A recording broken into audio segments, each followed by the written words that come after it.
campaign and asked if LCILP was hiring. In early February, Papadopoulos agreed to join LCILP and arrived in London to begin work. As he was taking his position at LCILP, Papadopoulos contacted Trump campaign manager Corey Lewandowski via LinkedIn and emailed campaign official Michael Glasner about his interest in joining the Trump campaign. On March the 2nd, 2016, Papadopoulos sent Glasner another message reiterating his interest.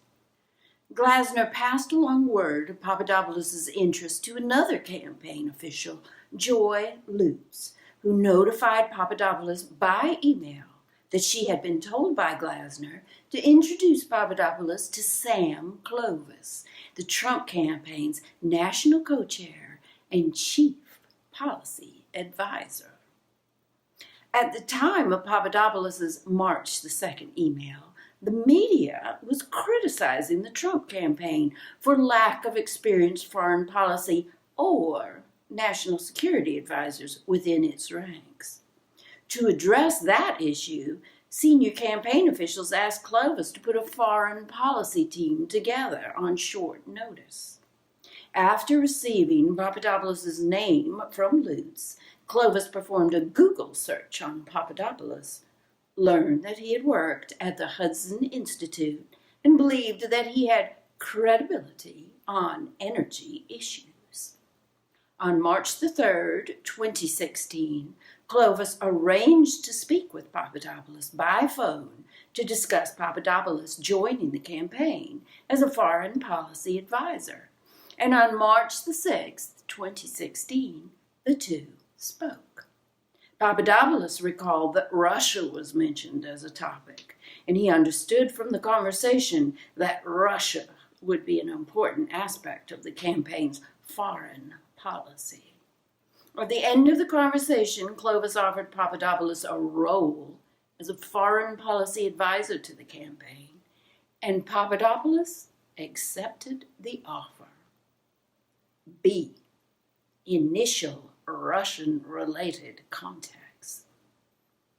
Approximately a week after signing on as foreign policy advisor, Papadopoulos traveled to Rome, Italy, as part of his duties with LCILP. The purpose of the trip was to meet officials affiliated with Link Campus University, a for-profit institution headed by a former Italian government official. During the visit, Papadopoulos was introduced to Joseph Mifsud. Mifsud is a Maltese national who worked as a professor at the London Academy of Diplomacy in London, England. Although Mifsud worked out of London and was also affiliated with LCILP, the encounter in Rome was the first time that Papadopoulos met him. Mifsud maintained various Russian contacts while living in London, as described further below. Among his contacts was Blacked Out, a one-time employee of the IRA, the entity that carried out the Russian social media campaign. See Volume 1, Section 2, Supra. In January and February 2016, Mifsud and Blacked Out discussed Blacked Out possibly meeting in Russia. The investigation did not identify evidence of them meeting. Later, in the spring of 2016, Blacked Out was also in contact with Blacked Out that was linked to an employee of the Russian Ministry of Defense.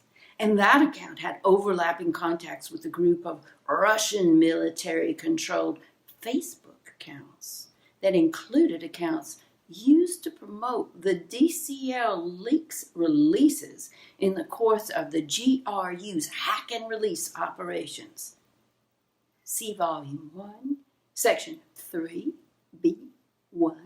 Supra. According to Papadopoulos, Mifsud at first seemed uninterested in Papadopoulos when they met in Rome.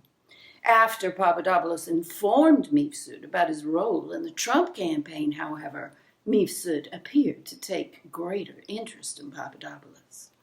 The two discussed Mifsud's European and Russian contacts and had a general discussion about Russia. Mifsud also offered to introduce Papadopoulos to European leaders and others with contacts to the Russian government. Papadopoulos told the office that Mifsud's claim of substantial connections with Russian government officials interested Papadopoulos, who thought that such connections could increase his importance as a policy advisor to the Trump campaign. On March 17, 2016, Papadopoulos returned to London.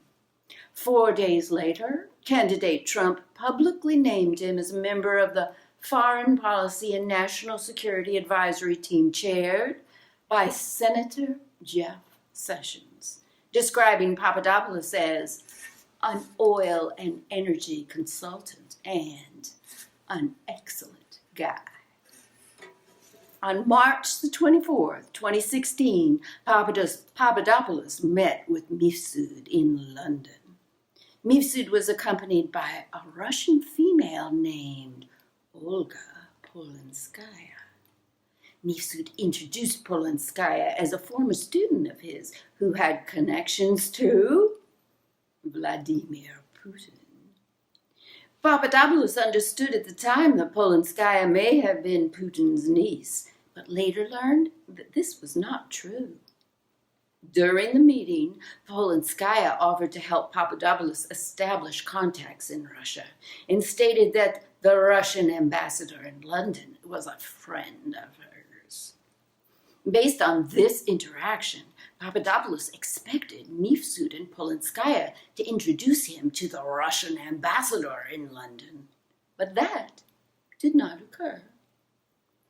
Following his meeting with Mifsud, Papadopoulos sent an email to members of the Trump campaign's foreign policy team. The subject line of the message was, "Meeting with Russian leadership, including Putin." The message stated in pertinent part, "I just finished a very productive lunch with a good friend of mine, Joseph Mifsud, the director of the London Academy of Diplomacy, who introduced me to both Putin's niece and the Russian ambassador in London, who also acts as the deputy foreign minister."